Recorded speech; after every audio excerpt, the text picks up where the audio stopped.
The courtroom was silent, the kind of silence that feels heavy, like the air itself is holding its breath. Every eye was fixed on her, a poised, confident black woman standing at the witness stand, her voice steady, but carrying an edge of something unspoken. She was there to testify in a high-profile case that had gripped the nation, a case involving corruption, betrayal, and secrets that reached into the highest levels of power. But what no one in that room knew, not the judge, not the jury, not even the seasoned attorneys, was that she wasn't just a witness. She was there on a mission for the CIA. Her name was Agent Naomi Carter, though in this setting, she was simply Naomi Johnson, a civilian with a story to tell.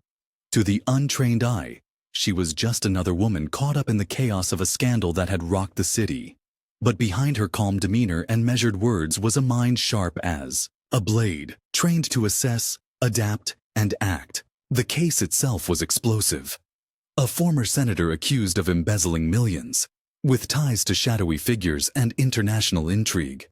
But for Naomi, this wasn't just about justice. It was about something far bigger, something that could change the course of history.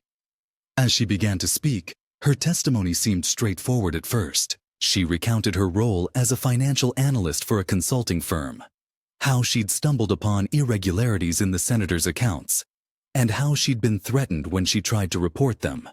The jury leaned in, captivated by her story. But then, something shifted. Her tone changed, ever so slightly. Her words began to carry a double meaning, as if she were speaking not just to the courtroom, but to someone else entirely, someone watching, listening. The prosecutor, a seasoned attorney with a reputation for breaking witnesses, noticed it too. He exchanged a glance with the judge, a flicker of suspicion crossing his face. But before he could interject, Naomi dropped a bombshell. She mentioned a name that wasn't in any of the case files, a name that shouldn't have been spoken aloud. The room erupted in murmurs. The judge banged his gavel, demanding order, but the tension was already thick enough to cut with a knife. Naomi's heart raced, though her face betrayed nothing.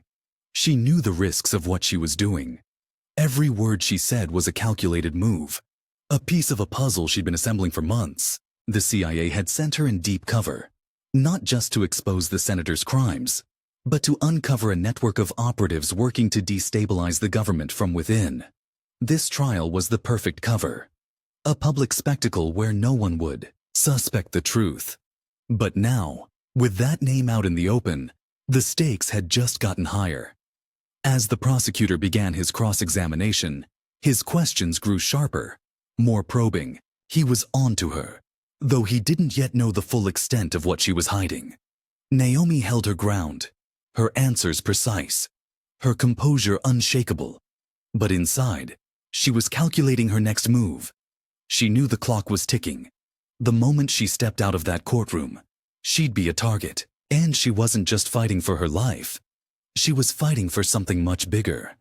The tension in the room was palpable, a coiled spring ready to snap. The judge called for a recess, and as Naomi stepped down from the stand, she caught a glimpse of a man in the back row, a man she recognized. Her stomach dropped.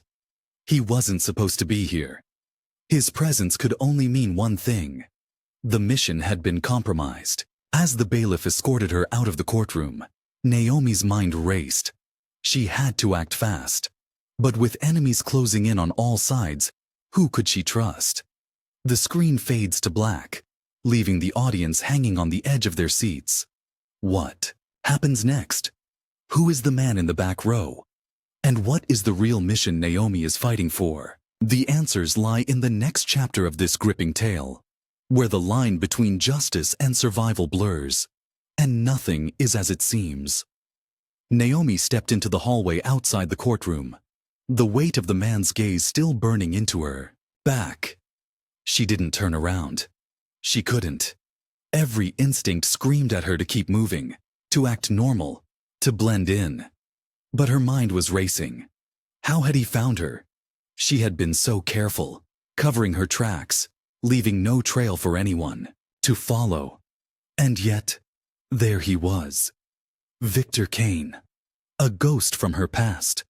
A man who shouldn't even exist. She walked briskly toward the restroom, her heels clicking against the polished floor. The sound echoed in the empty hallway, a stark contrast to the chaos she felt inside. Once inside, she locked the door and leaned against the sink, staring at her reflection in the mirror. Her dark eyes were steady, but her hands trembled slightly as she reached into her purse and pulled out a small, encrypted phone. She typed a quick message. "Kane is here. Abort protocol." The response came almost instantly. "Stand by. Do not engage." Naomi took a deep breath, trying to steady her nerves. She couldn't afford to panic. Not now. Not when she was so close. She thought back to how it all began, just 6 months ago, when her life had been turned upside down. She had been working as a financial analyst for a prestigious consulting firm in DC. Her days filled with spreadsheets and client meetings. It was a good life, stable and predictable. But then, one evening, as she was leaving the office, a man in a dark suit approached her. He introduced himself as Agent Harris from the CIA and told her she had been selected for a mission that would require her to leave everything behind. At first, she had laughed. It sounded like something out of a spy movie. But Harris was serious. He explained that her skills as an analyst, combined with her ability to blend in and remain unnoticed, made her the perfect candidate. The mission was simple in theory. Infiltrate the inner circle of a corrupt senator. Gather evidence of his ties to a shadowy organization known as the Syndicate, and bring him to justice. But, as Naomi soon discovered, nothing about this mission was simple. The Syndicate wasn't just a group of criminals. It was a global network of operatives, politicians, and businessmen working together to manipulate governments and economies for their own gain. They were powerful, ruthless, and always one step ahead. And Victor Kane, he was one of their top enforcers, a man known for his ability to disappear without a trace and reappear when least expected. Naomi had crossed paths with him once before, during a previous operation that had gone sideways. She had barely escaped with her life, and the memory still haunted her. Now, he was here, in the same building, watching her. Naomi knew what that meant. The Syndicate had figured out who she was, and they weren't going to let her walk away. She had to think fast. The trial was her best chance to expose the senator and, by extension, the Syndicate. But with Kane in the picture, the stakes had just gotten higher. She couldn't afford any mistakes. She splashed cold water on her face and straightened her jacket. As she stepped back into the hallway, she noticed a court officer standing nearby, his hand resting on his holster. He gave her a nod, and she returned it, forcing a smile. She didn't know if he was there to protect her or monitor her, but she couldn't take any chances. She walked back toward the courtroom, her mind racing with possibilities. What was Kane's plan? Was he there to silence her? Or was he waiting for her to lead him to something, or someone else? Inside the courtroom, the tension was still thick. The prosecutor was pacing in front of the jury, his voice rising as he laid out his case. The senator sat at the defense table, his face unreadable, but his eyes darting nervously around the room. Naomi took her seat, her heart pounding as she scanned the crowd. Kane was still there, sitting in the back row, his arms crossed, his expression calm. Too calm. The judge called the court back to order, and Naomi was summoned to the stand once more. As she walked past the defense table, she caught the senator's eye. For a brief moment, she thought she saw a flicker of recognition, a hint of fear, but it was gone as quickly as it appeared. She took her seat, her hands folded neatly in her lap, and waited for the prosecutor to begin. "Ms. Johnson," he said, his tone sharp. "You mentioned a name earlier, a name that wasn't in any of the evidence we've reviewed. Can you explain how you came across this information?" Naomi hesitated. She had to choose her words carefully. One wrong move, and the entire mission could collapse. I came across it during my investigation, she said, her voice steady. It was buried in a series of encrypted files. I didn't think much of it at the time, but as I dug deeper, I realized it was connected to the senator's activities. The prosecutor raised an eyebrow.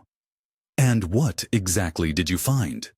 Naomi glanced at the jury, then back at the prosecutor. I found evidence of a meeting between the senator and a representative of the syndicate.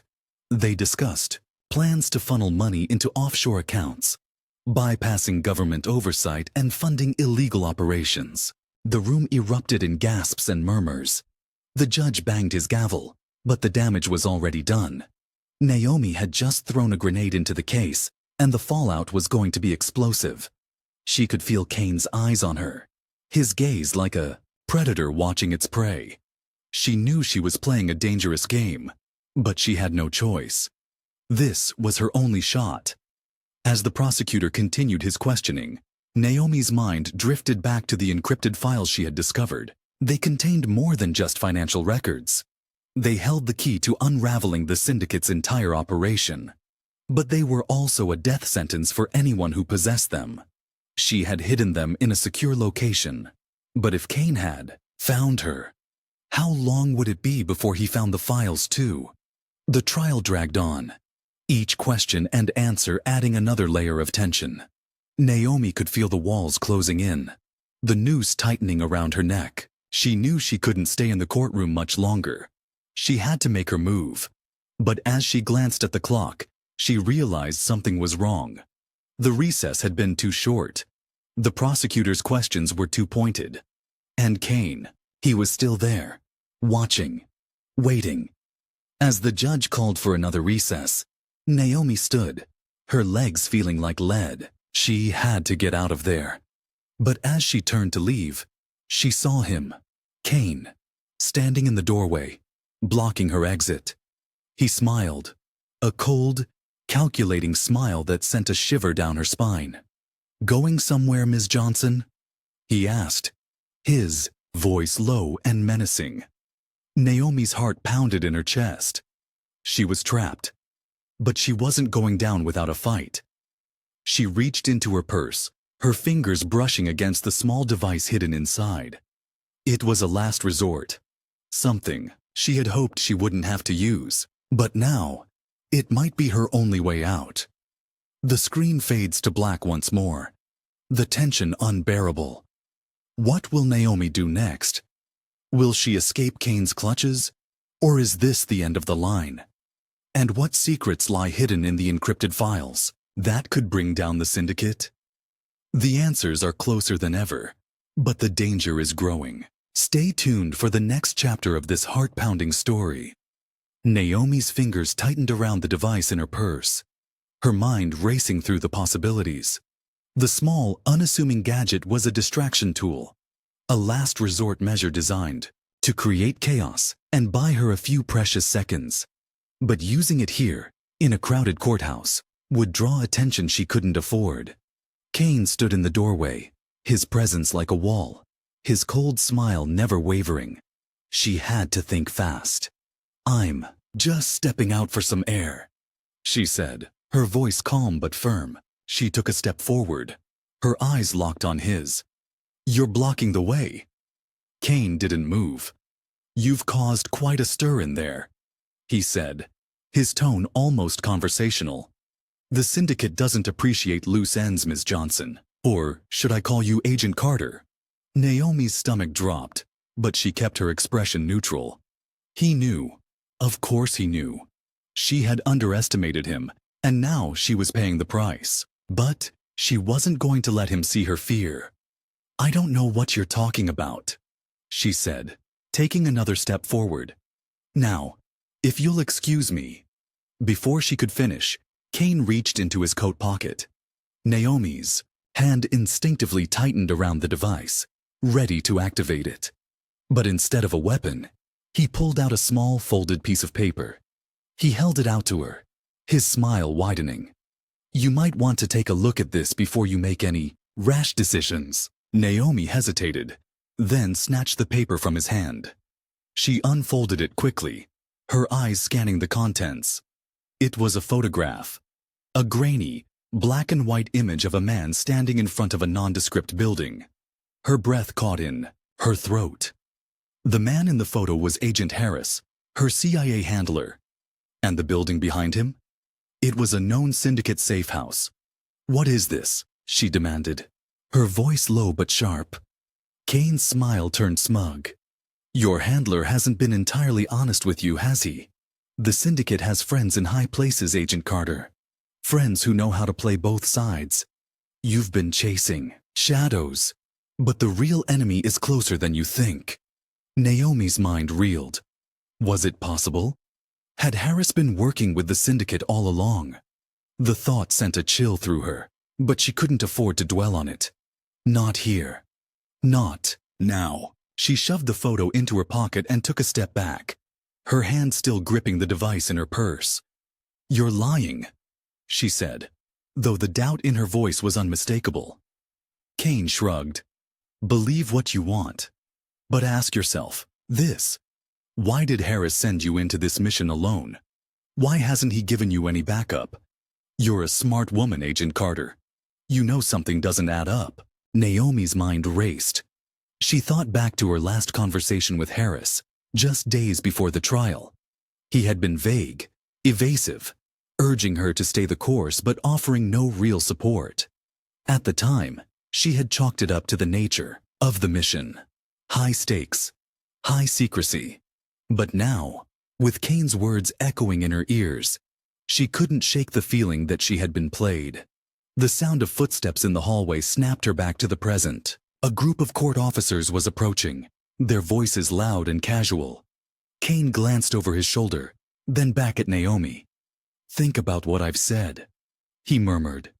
"And remember, the syndicate always gets what it wants." With that, he turned and walked away, disappearing into the crowd before Naomi could respond. She stood there for a moment, her heart pounding, her mind a whirlwind of questions and doubts. She needed answers, but she couldn't get them here. Not with Kane watching her every move.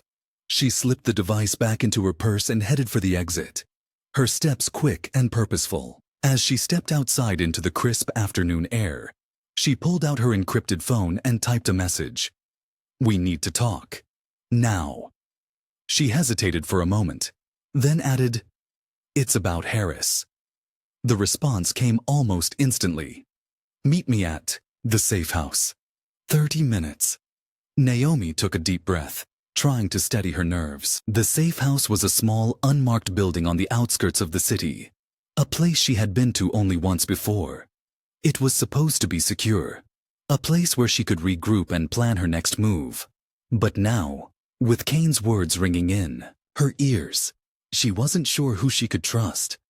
As she hailed a cab and gave the driver the address, her mind wandered back to the beginning of the mission. Harris had been the one to recruit her, the one to convince her that she was the only one who could pull this off. He had painted a picture of a corrupt senator and a shadowy organization that needed to be stopped. But now, she couldn't help but wonder, had he been using her all along? Was she just a pawn in a much larger game? The cab pulled up to the safe house, a nondescript building with faded paint and boarded-up windows. Naomi paid the driver and stepped out, her eyes scanning the area for any signs of danger. The street was quiet, almost too quiet. She approached the door and knocked twice, then paused, waiting for the signal. After a moment, she heard the sound of a lock turning, and the door creaked open. Inside, the room was dimly lit, the air thick with the smell of stale coffee and cigarette smoke. A man sat at a table in the corner, his face obscured by shadows. Naomi stepped inside, her hand instinctively reaching for the weapon hidden in her jacket. "Harris!" she called out, her voice tense. The man stood, stepping into the light, but it wasn't Harris. It was someone she had never seen before. A tall, broad-shouldered man with a scar running down his cheek. He smiled, but it didn't reach his eyes. "Agent Carter," he said, his voice cold. "We've been expecting you." Naomi's heart sank. She had walked right into a trap. But before she could react, the door slammed shut behind her, and the room was plunged into darkness.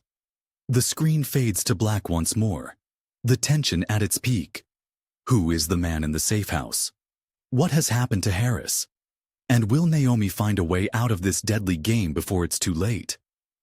The stakes have never been higher, and the answers are closer than ever. Stay tuned for the next chapter of this gripping story.